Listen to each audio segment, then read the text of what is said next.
Hello guys! Magandang araw! For today's video, magluluto nga pala tayo ng pansit. Kung yung nakaraan ay sardinas, ngayon ay pansit. Alam nyo kung ano meron ngayon? Celebration lang naman na mga award ng anak ko kasi tatlo sila may award lahat at nakakatawa, 'di ba? Yung pagod mo sa diskarte, sa trabaho, sa araw-araw, paghahanap mo ng trabaho, pagkakitaan at isusustento sa kanila. So, nakuhaan naman nila ng pagbubutihan ng pag-aaral.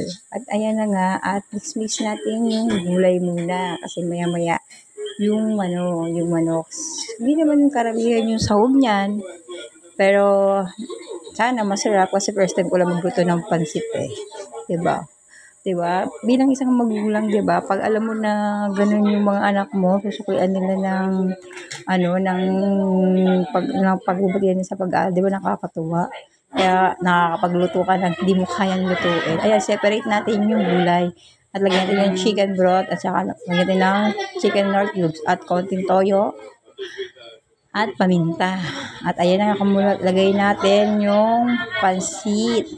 Ayan, kalahating kilo lang pala yung niluto natin kasi konti lang naman yung kapitbahay ko. Konti lang naman yung bisita ng anak ko, yung mga friends lang niya. Actually, mga 5 lang yata sila. Not sure pa yung 3 kung pupunta talaga, diba?